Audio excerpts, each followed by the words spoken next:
I am Jennifer Johnson, and I raise Shetland sheep for their wool.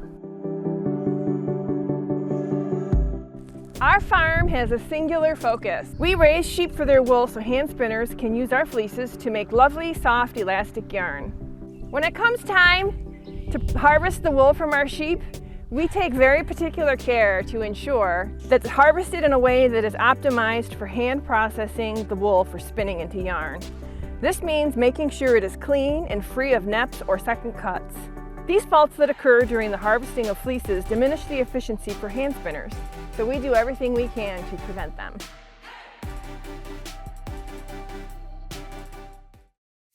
There are two methods we use to harvest our fleeces.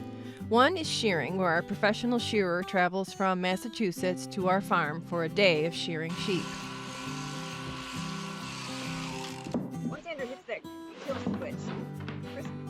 It's always in the spring after the cold weather has passed and the sheep don't need their fleeces to stay warm.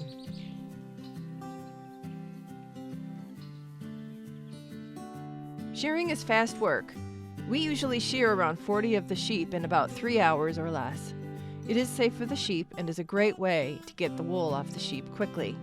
There is skill involved to ensure the fleece is good quality for hand spinners, making sure the staple is preserved and the fleece all comes off in one piece. The only issue with shearing is that there is an unpreventable chance that you will get little bits of residual wool that can't be used by the hand spinner and in fact can be a bit of a nuisance when prepping and spinning the wool. This happens regardless of the skill level of the shearer and is more the result of shearing a sheep that has a break or a rise in their fleece. This condition is very unique to a few breeds of sheep, and Shetlands are one of those breeds that have this natural break in their fleece.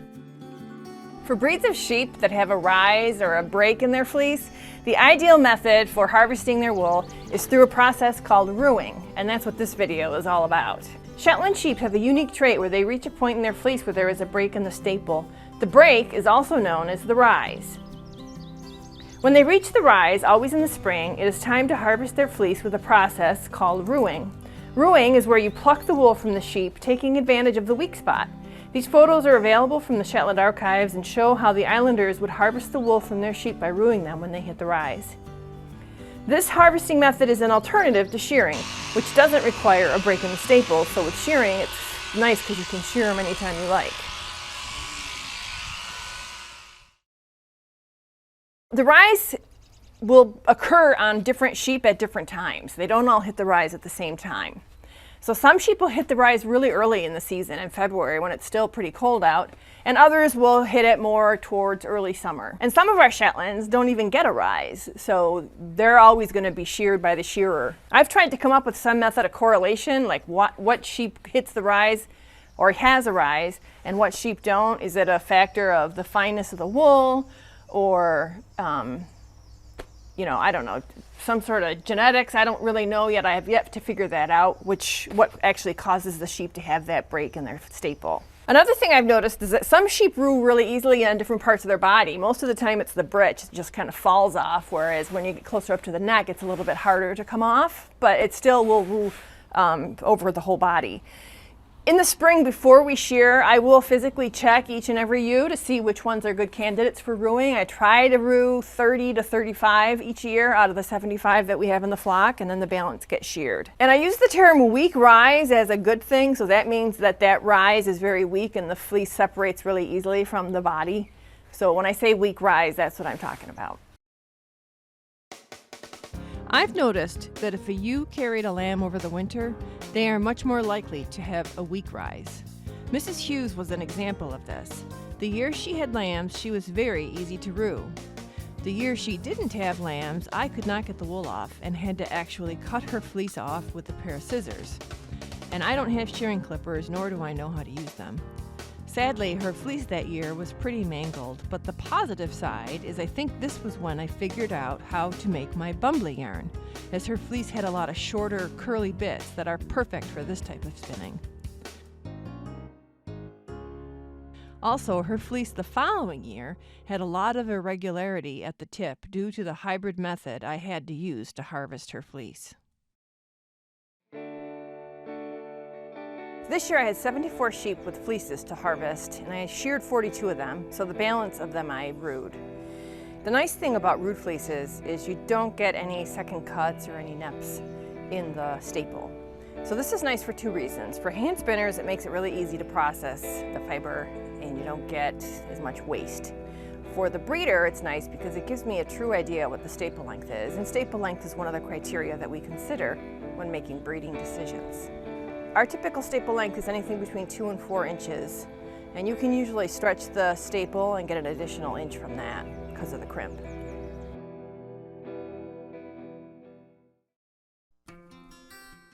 I coat my ewes so the wool under the coat is nice and clean and free of VM. VM is short for vegetative matter, bits of hay and poo that embed in the wool and make it difficult to produce a nice clean skein of yarn. The wool outside of the coat is usually very dirty and full of VM.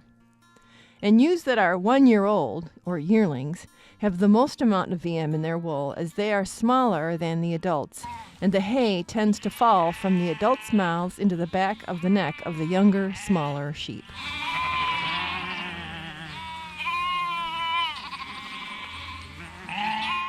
So the wool from the rude sheep is offered as full raw fleeces for the wool under the coat. The neck, breech, and belly wool goes into a pool bag of wool, sorted by color, for being made into comb top by my fiber processing mill.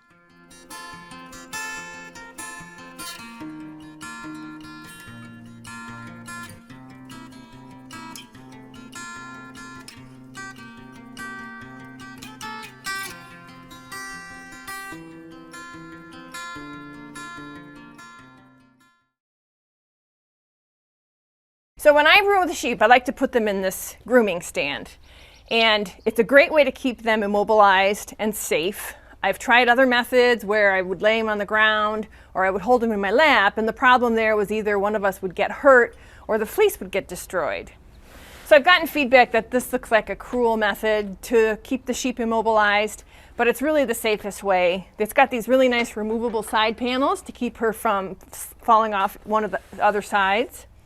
And the headstand, there's plenty of space here. Her throat's not even touching where the brace is, so it's not like she's being choked. It's just that she's being immobilized so that I can work on her for the amount of time that I need in a safe manner. So the first thing I do when I get the sheep in the stand is I remove all of the dirty wool. So that's the wool around the neck, the breech wool, and the belly. And that all goes in this bag here in the front. This wool will go into my comb top pool. And that's the wool that goes to the factory and gets made into a really lovely prep.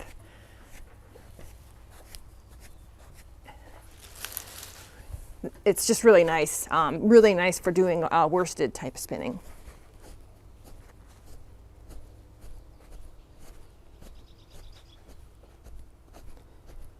One of the reasons why I roo outside of the coat first is because then the clean wool doesn't get dirty, because dirt kind of flies around as I'm rooing the dirty sections.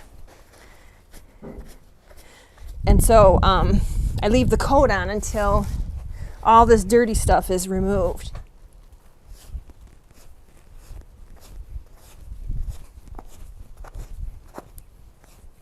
I'm tugging right from her belly here. Her belly's pretty much clean now.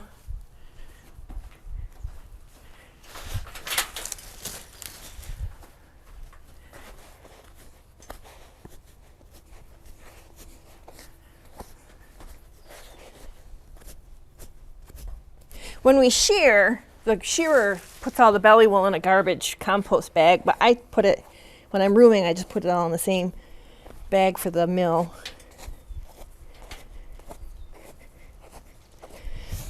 So another reason why I like to do this coat, because to shear outside of or to roo outside of the coat first, is when I'm rooing her, I can't really see where the clean wool stops.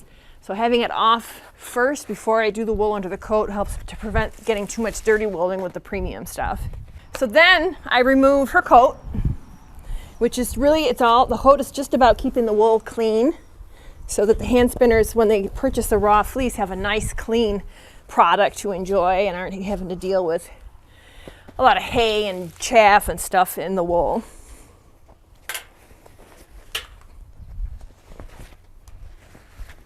So here we have a nice clean fleece. Now when I rue, I split it in half. So the first thing I'm going to do is I'm going to go down her backbone and just create a separation. It's just easier for me to rue two halves than it is to rue the whole fleece all at once.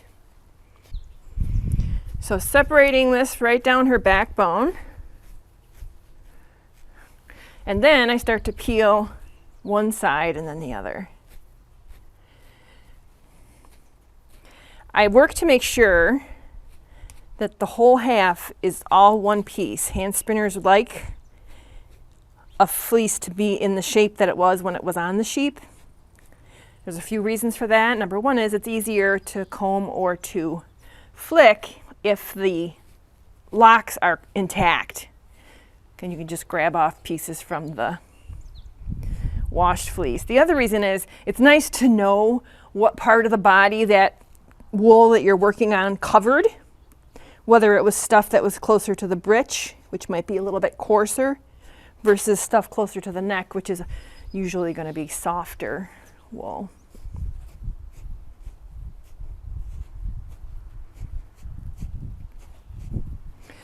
I try to shift where I'm ruing on her body so that she doesn't get overstimulated on one area. They tend to be uncomfortable when I'm on the bridge, and I sense that maybe it has to do with breeding. When they're getting bred, that ram is on their hindquarters. I think that they're just really sensitive back there.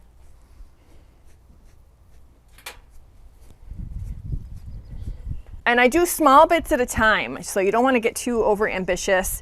Just like a 1/4 square inch at a time is pretty good. If you try to grab too much, it has a little bit more strength and will resist your efforts to remove it from the U.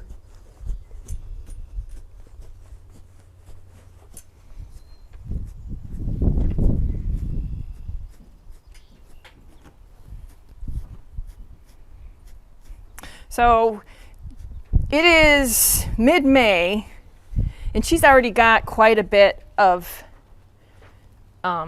fiber new growth for next year. And had I sheared her, we would have lost whatever this is, a 1/4 inch of staple.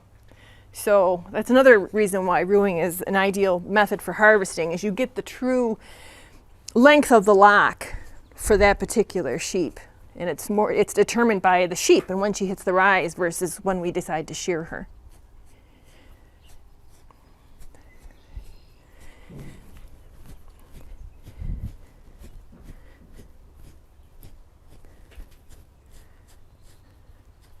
The other thing I do is when I get further down, she's offering a little resistance, which is actually helpful, is I will work my non-ruing hand to kind of pull against the skin, offering some resistance, and that just helps ease the separation. Makes it go a little faster. My favorite part is when it's time to do around the neck, because then I get to get really up close and intimate with the ewe. Usually I'll rest my head on her head and we just kind of have a nice little time together.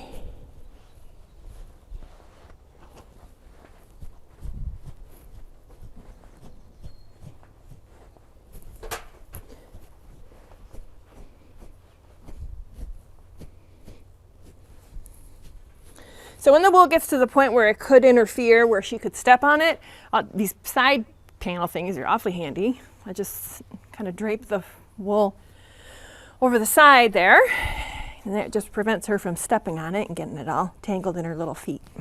So during the process, she's actually pretty chill, but sometimes the sheep they can be a little bit stressed. So I try during the process to figure out what they like. So sometimes they like it if I massage this section here that has no wool on it. Sometimes they like it if we scratch them on the head. Others like the cheeks. Sometimes they like it when you get them under the chest. Whatever they like is what I'll do during the process, just to get them as relaxed as possible. But you're pretty relaxed anyways, aren't you? You're doing good.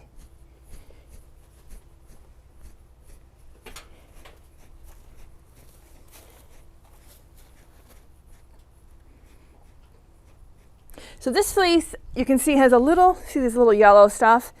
I call that scurf. It's like dandruff. And when I list this fleece in the fleece auction, I'll make a note of that, and I'll be sure to photograph it. It can be an issue if you don't wash the fleece correctly. You know, it just means you've got to use a really high temperature and maybe run it a few more times. And you'll still probably get little flakes that come out in the combing or the flicking process. But that's what that is.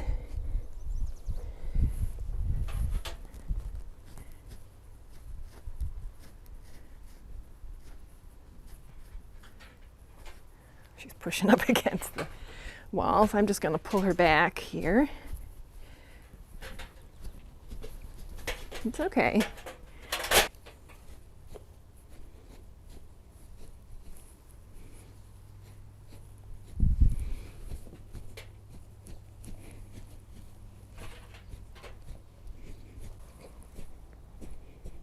Coming right to the end here. Like I said, you can't really see where the dirty stuff starts. You can feel it a little bit, but it's just nice to have that all removed so that now it's done. Okay, so now I take this fleece and very carefully, you see she's stepping on it, take that and put it in this bag ready to receive. And then I will rue the other side, and then she'll be all set.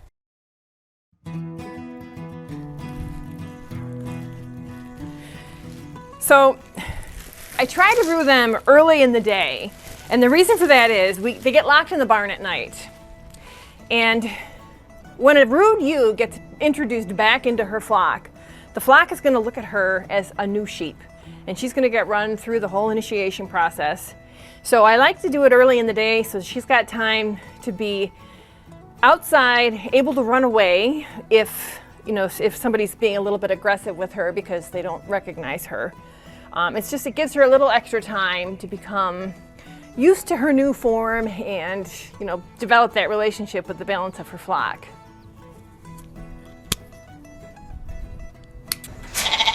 Oops, it's good poopies, good girl. Just how we like them. All right, you're all set.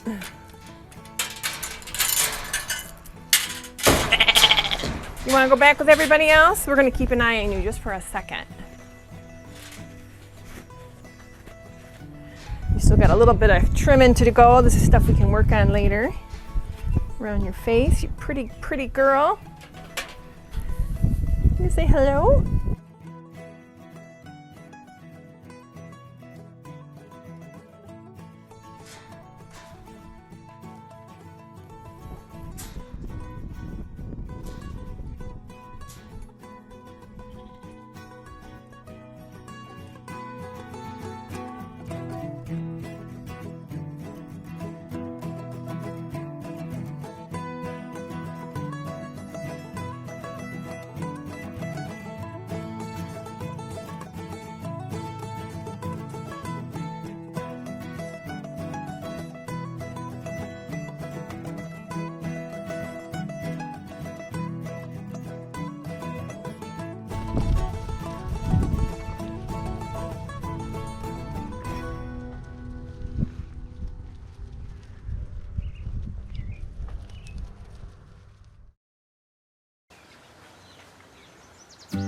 Here I am ruing another ewe from our flock, Chow Chow, named after the main character from the opera Madame Butterfly. We picked that name because a farm friend thought her facial markings looked like a butterfly. Our naming theme in 2022 was characters from opera, so it was a perfect fit. She is 1 year old, so for the next 12 months, she will be called a yearling. She is a gray catmugget ewe and also has spots. Her fleece was one of my favorites from this year's harvest. It has a nice length. It has light and dark bits of wool scattered throughout her fleece because of the spotting. Her spinning fineness is a crazy 18.3, which is really fine. I could see someone making a beautiful gradient yarn with this gorgeous fleece, which weighed in at 13.6 ounces. After I finished ruing her, I bagged up her fleece from under the coat in one plastic bag and the belly breech neck wool in another bag. I use plastic kitchen garbage bags with colored ties as I use the colors to identify fleeces. This year the sheared fleeces have a blue tie and the rooed fleeces have a red tie. I then weigh both bags and I record the weights on individual sheep cards where I compile the information on their fleeces, which includes micron data, staple length, weights, and any notes I may deem fit to record.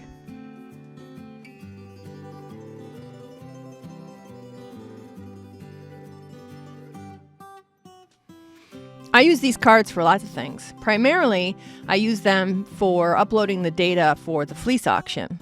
But I also use it for when I'm creating the data sheets for the fleeces, and I also use it as a reference for when I'm making breeding decisions. I also will enter the weights into a spreadsheet for all the fleeces I've harvested so I can calculate yields, sort by various traits like staple length or shearing quality, and just have as a reference during the year.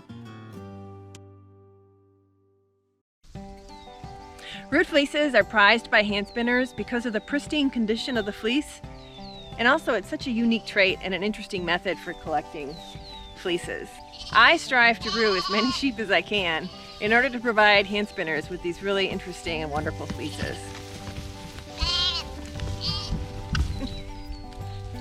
Thank you for watching this video. If you enjoyed it, please check out my other videos on the channel about raising sheep for their wool. Head to the description section of this video for a link to sign up for my newsletter so you can receive a notification when the fleece auction begins. More comb top will be available in the fall. Please subscribe to my channel. It's a great way to support our farm. I hope you can come back soon.